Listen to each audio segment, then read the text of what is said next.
Minimalismus ist ja so ein Schlagwort, das seit einiger Zeit vor allem hier bei YouTube die Runde macht. Und ich selbst würde mich niemals wirklich als Minimalistin bezeichnen. Aber mein Konsumverhalten hat sich in den letzten Jahren doch um einiges verändert. Und es gibt Sachen, die ich einfach nicht mehr kaufe. Welche Sachen das sind und warum ich sie nicht mehr kaufe, erzähle ich euch heute in diesem Video. Ich freue mich, dass ihr mit dabei seid. Ich begrüße euch. Vielleicht fühlt sich ja nach diesem Video der ein oder andere motiviert und inspiriert, sich auch nochmal näher Gedanken dazu zu machen, welche Anschaffungen jetzt wirklich nötig sind, so ein bisschen in sich zu gehen. Früher war ich ein richtiges Konsumopfer, muss man mal direkt so sagen. Ich habe in manchen Bereichen wirklich, ohne groß drüber nachzudenken, konsumiert, eingekauft, über meine Verhältnisse gelebt, habe Sachen geshoppt, die ich eigentlich nicht brauchte und die mich eigentlich auch nicht so wirklich glücklich gemacht haben. Mittlerweile habe ich das Gott sei Dank verstanden und ich kaufe diese Dinge nicht mehr.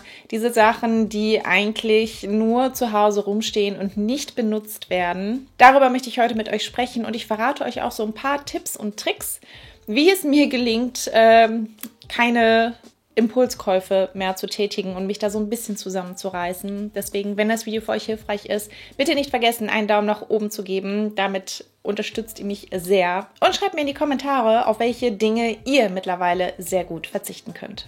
Ich habe einen ziemlich vollen Kleiderschrank. Das ist ja meistens so die Kategorie 1 bei allem. Kleidung, Klamotten.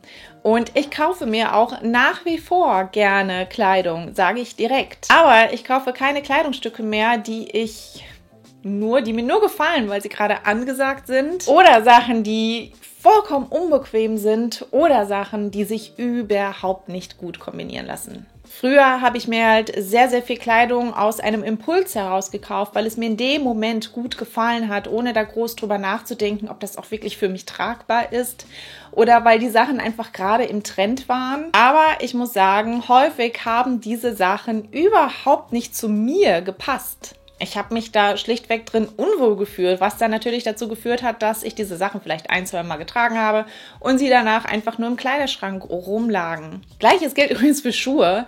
Ich habe früher so viele Schuhe mit Absätzen gekauft, obwohl ich überhaupt nicht der Typ dafür bin. Also ich habe es immer wieder versucht, weil ich gedacht habe, oh, das sieht so schön aus. Und wenn ich diese Schuhe dann anhatte, erstens, die Schmerzen, kam ich überhaupt nicht mit klar. Und zweitens, ich kann da auch einfach nicht gut drauf laufen, ganz ehrlich. Das mache ich nicht mehr. Wenn ich ein Kleidungsstück kaufe, muss ich mich darin wohlfühlen. Ich muss wissen, dass ich das auch wirklich tragen werde. Ich habe schon so oft in der Umkleidekabine gestanden und habe was anprobiert und gedacht, oh ja, das finde ich sehr schön. Passt irgendwie, geht schon.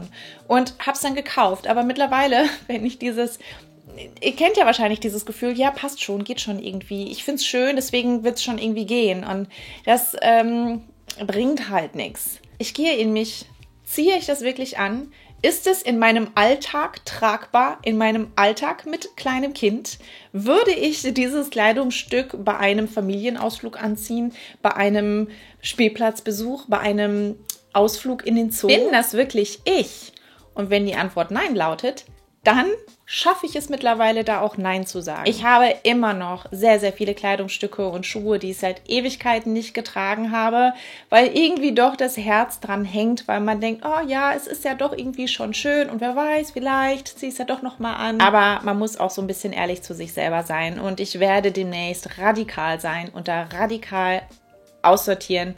Das, was ich nicht trage, kommt weg.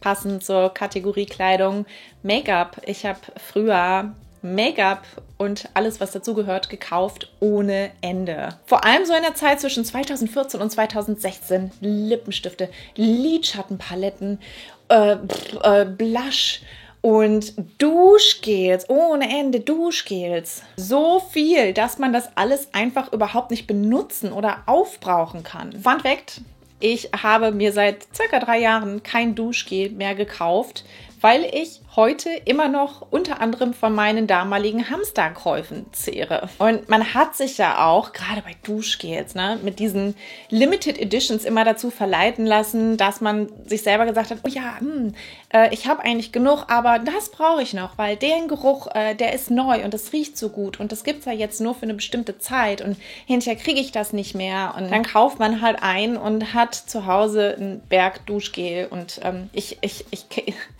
stehe da manchmal auch immer noch vor und denke mir, schön wäre es hier. Aber ich weiß, ich brauche es nicht. Ich habe genug zu Hause. Ich kaufe nur das, was ich wirklich verbrauche mittlerweile. Wenn etwas alle ist, dann kaufe ich mir etwas Neues. Und wie gesagt, ich zehre heutzutage immer noch an meinen Käufen von vor ein paar Jahren. Gerade auch Lippenstifte habe ich halt Massen und da muss ich auch sagen, da fällt es mir super schwer, mich von denen zu trennen. Wie gesagt, Minimalistin bin ich definitiv nicht. Ich habe von einigen Sachen nämlich sehr, sehr viel hier. Beispielsweise Lippenstifte, die ich auch wirklich gar nicht alle benutze und die halt teilweise auch alle echt nicht tragbar sind. Die man aber gekauft hat, weil da so ein Hype drum war. Nach und nach fliegt mal einer raus. Einerseits, weil er vielleicht schon 5 Jahre alt ist. Andererseits eben aus dem Grund, weil es grau ist. Also keine Ahnung, also das trage ich ja nicht. Aber so weit, dass ich beispielsweise nur 2 oder 3 behalte, so weit bin ich noch nicht. Also ich brauche einfach noch eine Auswahl und gucke sie mir auch gerne immer wieder mal an. Eine Anschaffung, die ich heute total unnötig finde, sind Zeitschriften. Und dabei habe ich es früher geliebt, freitags nach meinem Feierabend mir die neue InTouch zu kaufen. Das war halt so ein Ding bei mir. Freitags nach Feierabend gab es die neue InTouch. Und dann habe ich da immer, halt nach dem Feierabend auf dem Sofa total gerne drin geblättert. Aber das war es halt auch. Man blättert ja wirklich nur so durch diese Zeitschriften. Mehr macht man da ja eigentlich nicht. Auch sonst habe ich mir gerne Zeitschriften gekauft, Glamour, was auch immer. Ich kann es gar nicht alles aufzählen und muss aber auch mal ganz ehrlich sagen, wirklich gelesen habe ich die ja nicht. Dabei sind die Dinger ja auch teilweise echt teuer. Das heißt, ich habe sie dann halt auch nicht wirklich weggeschmissen, weil ich habe halt gedacht, okay, jetzt habe ich da einmal durchgeblättert, aber irgendwann lese ich die dann nochmal richtig. Und habe sie dann halt aufbewahrt zu Hause. Zeitschriften haben mich daher nicht nur unnötig Geld gekostet, sondern sie haben auch für Chaos zu Hause gesorgt. Und wenn man den neuesten Klatsch und Tratsch wissen möchte, wenn man wissen möchte, was aktuell im Trend und angesagt ist, dann genügt heutzutage ein Blick ins Internet und dann hat man alle Infos. Also Zeitschriften finde ich für mich persönlich unnötig, brauche ich wirklich nicht mehr. Bei Büchern mache ich übrigens eine Ausnahme. Diejenigen, die mich kennen, die wissen vielleicht, dass ich gerne lese und auch da brauche ich viel. Also von Büchern kann ich mich erstens nicht trennen und zweitens kann ich nicht aufhören, Bücher zu kaufen. Daher nochmal, ich bin definitiv kein Minimalist. Trotzdem gibt es Sachen, auf die man einfach verzichten kann. Spontankäufe, zu denen ich mich früher auch sehr oft habe hinreißen lassen, waren Dekoartikel und auch so Kleinkram wie Tassen beispielsweise. Hier eine schöne Vase, da ein schöner Kissenbezug, der überhaupt nicht zu den restlichen Kissenbezügen auf dem Sofa passt. Und wie viel Geld ich alleine für Duftkerzen ausgegeben habe. Auch das ist etwas, woran ich heute noch zehre. Meine damalige Yankee-Candle-Sucht. Gekauft. Und auch heute, habe ich die immer noch alle hier stehen, weil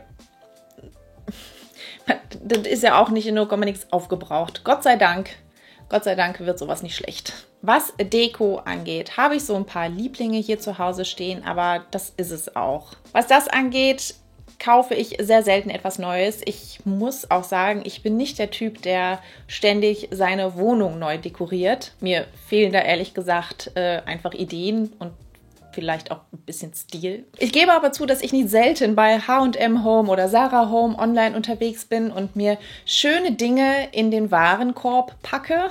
Aber auch da frage ich mich dann immer wieder selbst, brauchst du das wirklich? Macht dich das jetzt wirklich glücklich, wenn du das hier zu Hause stehen hast? Meistens ist die Antwort nein und ich kann das Ganze dann wieder schließen. Aber manchmal ist die Antwort halt nicht direkt nein. Und was ich dann mache, ist, dass in der Regel werden die Warenkörbe ja gespeichert. Das heißt, was ich da mache, ist, ich schließe auch die Seite, lösche aber nichts aus dem Warenkorb raus, lasse alles drin und schlafe eine Nacht drüber. Und am nächsten Tag gehe ich nochmal da rein, gucke mir nochmal den Warenkorb an und überlege dann, möchte ich das immer noch so gerne haben? Finde ich das immer noch so schön? Und meistens, muss ich ganz ehrlich sagen, meistens lautet die Antwort tatsächlich nein. Weil viele Sachen, ja, findet man einfach oder möchte man einfach aus einer Laune heraus, aus einem Impuls kaufen. Und wenn man sich dann aber nochmal so ein bisschen Zeit nimmt und nochmal in sich geht und überlegt, ist es das jetzt wirklich? Will ich das wirklich haben? Meistens ist dann kurze Zeit später die Antwort nein. Wenn ich im Laden bin, mache ich das ähnlich, nur dass ich logischerweise keine Nacht drüber schlafen kann. Aber wenn ich etwas finde, von dem ich denke, oh, das ist aber schön, das hätte ich aber gerne, dann halte ich das die ganze Zeit in der Hand, während ich mich dann noch im Rest des Ladens umgucke. Und wenn ich dann fertig bin und dann merke, ja, ich hätte es immer noch gerne, dann kaufe ich es mir auch, also wenn der Drang wirklich, wirklich da ist, wenn ich wirklich denke, so das möchte ich jetzt haben, aber ich muss auch sagen, dass zum Großteil tatsächlich dann doch hinterher die Antwort nein ist, weil ich einfach denke, okay, jetzt habe ich es eine Zeit lang festgehalten, es ist so dieser allererste Impuls, es zu kaufen, ist vorbei. Und meistens lasse ich es dann und es tut mir dann auch nicht weh. Wenn ich dann allerdings den Laden oder ja, kurze Zeit später irgendwo anders bin und es nicht gekauft habe und es mir immer noch die ganze Zeit im Kopf rumspukt, dann gehe ich häufig nochmal zurück und kaufe es mir, weil ich dann halt auch denke, ist es dann möchte ich es auch wirklich gerne haben. Und das macht mich dann auch wahrscheinlich dann auch wirklich glücklich in dem Moment oder in der Zukunft auch. Und es geht ja nicht darum, einfach auf Teufel komm raus, nichts zu kaufen, sondern es geht ja darum, nichts Unnötiges zu kaufen, aus einem Impuls heraus zu kaufen. Man soll und darf sich ja auch Sachen gönnen. Und ich finde das ganz wichtig, dass man das halt auch hin und wieder mal macht, dass man sich mal was gönnt. Aber Sachen kaufen, die letztendlich überhaupt nicht benutzt werden, das muss einfach nicht sein. Dadurch schleppt man einfach weniger Ballast mit sich herum und automatisch gibt man weniger Geld aus. Win-Win-Situation, wie ich finde. Habt auch ihr noch Tipps zu diesem Thema? Dann gerne in die Kommentare schreiben. Und dann freue ich mich, wenn wir uns nächste Woche Dienstag zum nächsten Video wiedersehen. Bis dann. Tschüss.